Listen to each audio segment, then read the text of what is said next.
It is very important to know how you can prepare your meal in the most economical way. And in episode 14 of the Smart Money Hub, that is what we started on.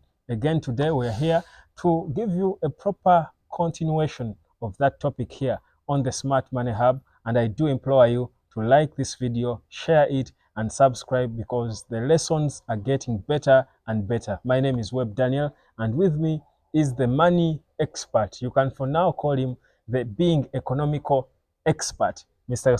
Kasozi Godfrey. Good to have you again. I'm good to be here once again. Let's get into it very fast, Mr. Kasozi, because Yeah. there are so many things to look into when it comes to how you can prepare your meal economically in your homestead. Yes. Let's continue with it. What more can you tell us? Yes. Little. We talked about firewood, gas, and solar. Let me just put a few things that I did not clarify last time around. With the firewood, as I was explaining the sigiri, I need to remind you that the sigiri has a door. Yeah. This traditional sigiri has a door where we used to put the peppers to light the charcoal. Yeah. These days it is no longer used. People are using a kavera on top of the and charcoal. some sticks. Some sticks. But that door, when you are using firewood, put there some 2 or 3 formidable pieces of firewood. They will light themselves as the other fire is burning on top. And they never they never go out. It is hard to believe if you have not done it, but try it out. They complement the fire above. The fire above. So you use less charcoal. Yes, less firewood. Remember we had put firewood. And they never go out. And when the boiling of the item you are cooking starts, those two keep it boiling until it is cooked. That is, there we are done about the firewood. Let us go to solar. As I said, people have this impression that solar is always solar panel and batteries.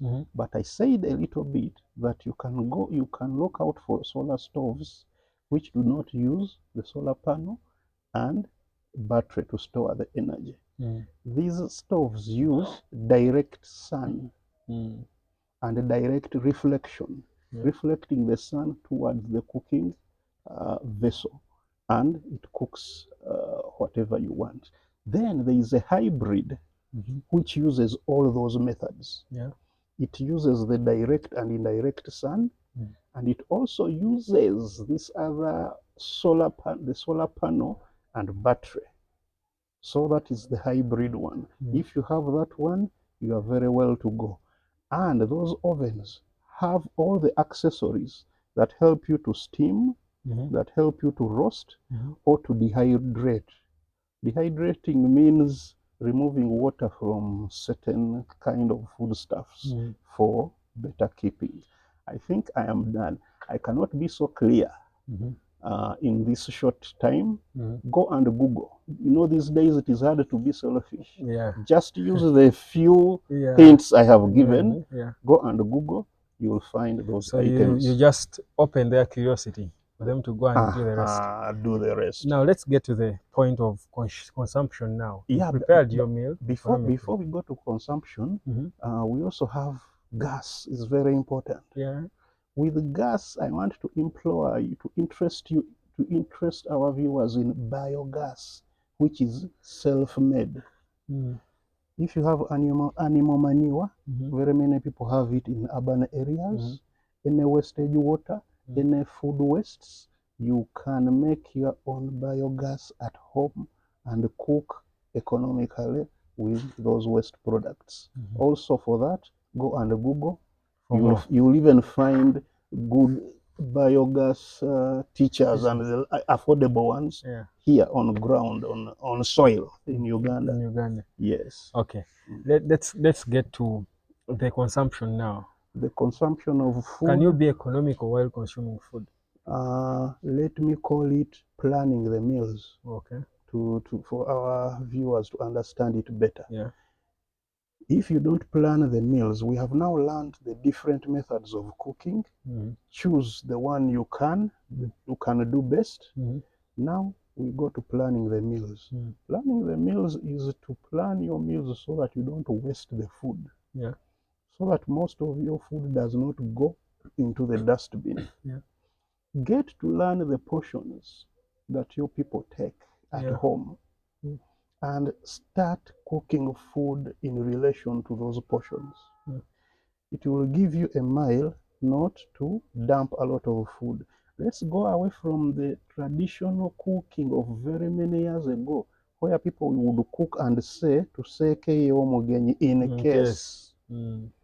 Most of that food of eyomogenyi, the mugenyi never came most of the times, and it would go to the dustbin. But they didn't care because they had the gardens in the plenty of it.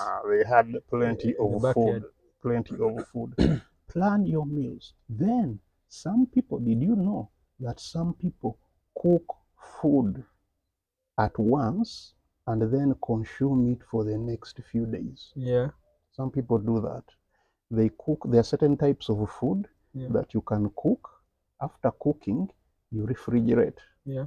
Instead of refrigerating raw food, some people refrigerate already cooked food, already cooked meat, already cooked beans, already cooked rice. They refrigerate.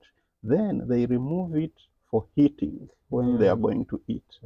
Many people say that the flavor goes away.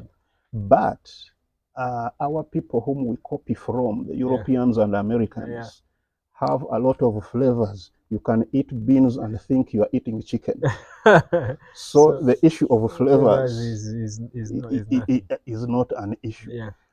Some people even go an extra mile to even refrigerate that food in form of portions and labeled portions, not in a whole huge bulk.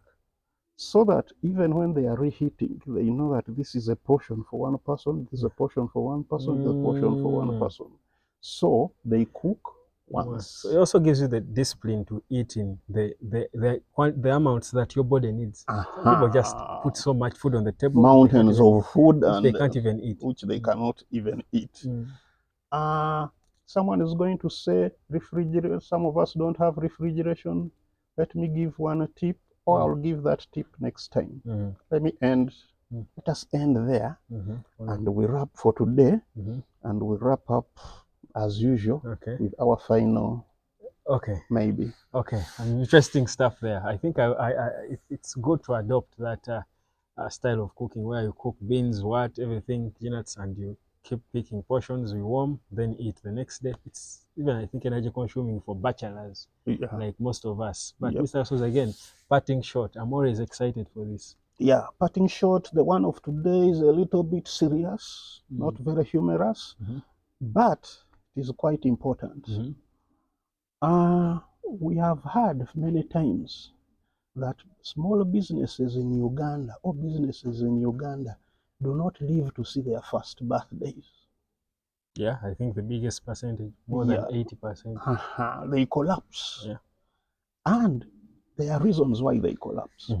But let me point out one, which I have observed. You know, for me, my signature is examples. Customer care. Many of our businesses, especially the ones managed by the natives, do not mind about customer care.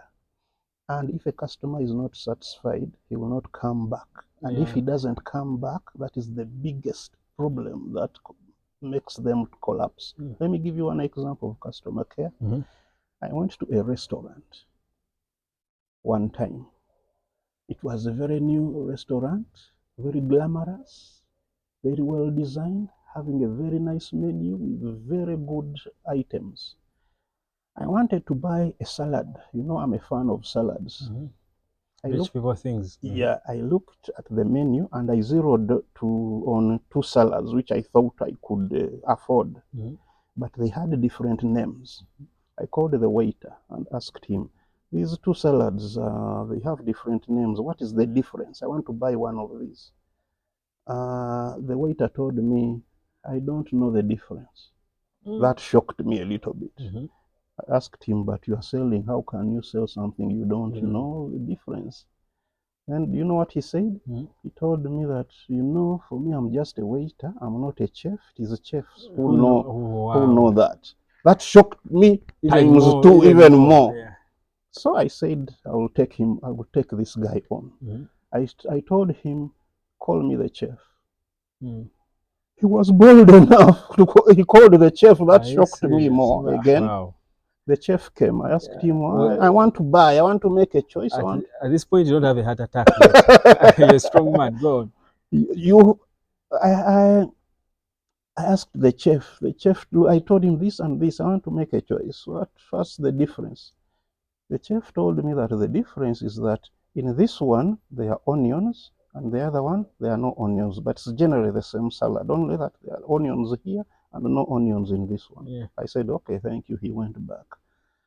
But my point in all of this is customer care. Customer care. Can you imagine the first point of contact when you go to a restaurant, to dare and answer you like that. Well, and even have the audacity to call the chef, to come and explain to you. Yes, and you know what? I never went back to that restaurant.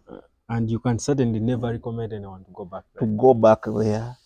And customers not returning is what kills most of our businesses. I do hope you return to the Smart Money Hub, because these tips you won't find anywhere. And trust you me, we don't get so many people as generous as Mr. Gasozi here with that knowledge. So guys, our customers, like, subscribe, share, and comment. Thank you so much. To make us grow. To make us grow. Thank you so much, Mr. Gasozi.